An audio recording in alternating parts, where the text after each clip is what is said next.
First, we go to Israel, where the message is, stay strong, survive.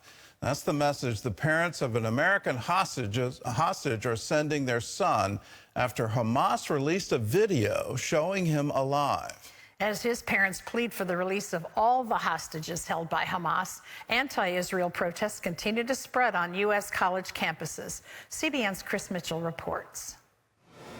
Protesters clashing with police at the University of Texas as officers move in, arresting dozens.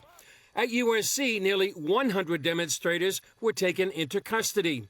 As the protests spread to more college campuses across America, Israeli Prime Minister Benjamin Netanyahu railed against the anti-Semitic and anti-American rioters. Anti-Semitic mobs have taken over leading universities. They call for the annihilation of Israel. They attack Jewish students. They attack Jewish faculty. When you listen to them, it's also because they say not only death to Israel, death to the Jews, but death to America. And this tells us that there's an anti-Semitic surge here that has terrible consequences. Netanyahu added a warning about this exponential rise in anti-Semitism. We have to stop anti-Semitism because anti-Semitism is the canary in the coal mine. It always precedes larger conflagrations that engulf the entire world. Speaker of the House Mike Johnson and several colleagues came to witness the upheaval at Columbia. He called on Columbia's president to resign if she can't get the campus under control immediately. As Speaker of the House, I am committing today that the Congress will not be silent as Jewish students are expected to run for their lives and stay home from their classes hiding in fear. Johnson also threatened to stop federal funds to universities that don't create a safe environment for Jewish students. Dr. Michael Widlansky, an alumnus of Columbia and Middle East analyst, told CBN News his former campus reminds him of Germany in the 1930s. It's Nazi Germany. It starts with delegitimizing somebody, trying to browbeat them into the ground, to scare them to staying in their holes, their huddles, their caves, so that they won't come out. It's the time that my father went through in Europe. His whole family was wiped out by Nazis. We know what Nazis can do. We know what this can lead to. The protesters call Israel an apartheid state and accuse the government of committing genocide in Gaza for its war on Hamas, after the terror group killed 1,200 Israelis on October 7th and still hold more than 100 hostages. Wednesday, Hamas released a propaganda video showing one of those still in captivity, American Hirsch Goldberg, Poland. In a video, his parents expressing relief to see their son alive and encouraging him to endure. Hirsch, if you can hear this, we heard your voice today for the first time in 201 days. And if you can hear us, I am telling you, we are telling you, we love you, stay strong, survive. Meanwhile, the UN is calling for an investigation into accusations of mass graves around Gaza hospitals that saw intense fighting recently. Israel released a statement that the claims are baseless.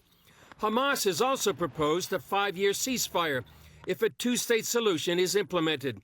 But Israel steadfastly rejects the idea of a Palestinian state. Chris Mitchell, CBN News, Jerusalem.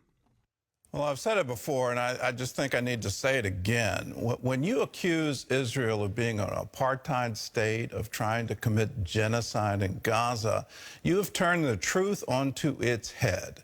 The only country in the Middle East where Christians are growing is Israel. The population of Christians in Israel is growing. The only place where it's safe to be Druze. You can be Muslim and walk the streets of Tel Aviv in perfect safety. Now, contrast that with Gaza before October 7th. If you were Jewish, you would be killed. If you're Jewish and you go to Ramallah, there's signs right outside the city that the IDF says, don't go here because we can't guarantee your safety. Go back to 1948 when Israel declared its independence. Suddenly, it became illegal to be Jewish and be in the Middle East. In Iraq, it was a capital crime to be Jewish. If you were discovered, you would be hung. What kind of apartheid state is that? You're not even allowed to exist. Now, the genocide is solely on the part of the Palestinians. When you hear the slogan, from the river to the sea, what that means is Israel needs to be wiped off the map and every Jew killed. That's genocide. What is happening in Gaza today is entirely because of Hamas. They attacked Israel. Israel is defending itself. If you care for the citizens of Gaza, if you care for the innocent children there, the entire pressure should be put on Hamas. Will you release all the hostages? Will you unconditionally surrender and lay down your arms? Will you allow peace to govern Gaza instead of this radical Muslim ideology that calls for the extermination of Jews? That's the reality, that's the truth, and that's what should be protested. And here in America, have we forgotten? There are American hostages in these tunnels. Let us please bring our people home. Everything should be dedicated to that.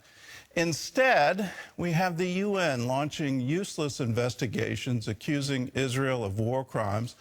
Well, where's the investigation of Hamas? Where's the investigation of UNRWA, the UN relief agency that has been funding instruction in terrorism, had terrorists on their payroll? Where's that investigation? Where's the investigation of our own State Department that was reinstated funding for UNRWA?